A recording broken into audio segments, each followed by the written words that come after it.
Episode 2 of Tomorrow picks up where we left off, with Gu Ryan and Jun Woong inside Yoon Bai's memories.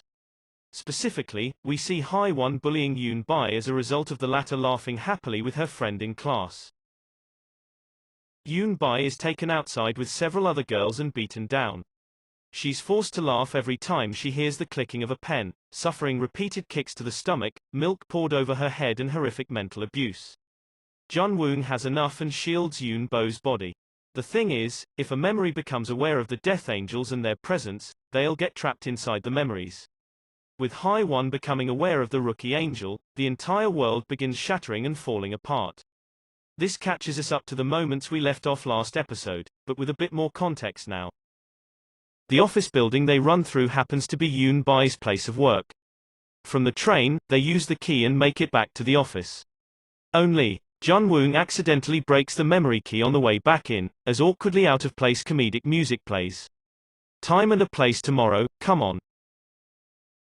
We now get a lot more context around how badly Hai-won bullied Yoon Bai, and how traumatized the latter is because of it. Her interview last episode now hits a lot harder, given her book is designed to bring comfort to victims of bullying. Of course, that's horribly ironic given she's the one who bullied Yoon Bai so viciously. Jun Woong, now aware of Hai-won's bullying, finds himself struggling to watch as she begins bullying Yoon Bai again in the present. She clicks a pen constantly, a throwback to those moments in school. Unfortunately, it begins again that night as Hai-won confronts Yoon Bai and starts clicking the pen in her face, forcing her to laugh. This, unfortunately, pushes Yoon Bai over the edge as her chances of committing suicide skyrocket. Yoon Bai bolts out the room, hurrying to the rooftop as Jun Woong scrambles to follow. He promises to help her however he can. Only, Gu Ryan happens to be waiting on the rooftop and gives her some tough love, calling Yoon Bai out for whining. With Jun Woong forced back into the hallway, Gu Ryan tells Yoon Bai she should have just got over it, and moved on rather than dwelling on the past. On the ground, an office worker shows up and starts praising her, dancing in the street. He makes Yoon Bai laugh, which is enough to stop her from being suicidal.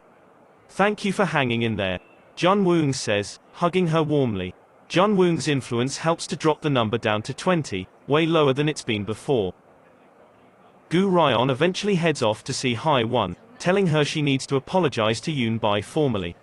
In order to show how badly Yoon Bai is affecting, Gu Ryan turns the tables and forces her to play out the past in Yoon Bai's perspective. She's shocked, but not as much as the news reports when it's revealed Hai-won used to be a bully and her victims are coming forward to share their experiences about her. Jun Woong decides to team up with the other Death Angels, but after his big outburst about their insensitivity, he's on the verge of being sent back. However, Gu Ryan of all people speaks up and decides to take him into the team. Why? Well, clearly he reminds her of herself from her younger days, as we see a flashback to Gu Ryan trying to help a suicidal man hanging from the top of an office building.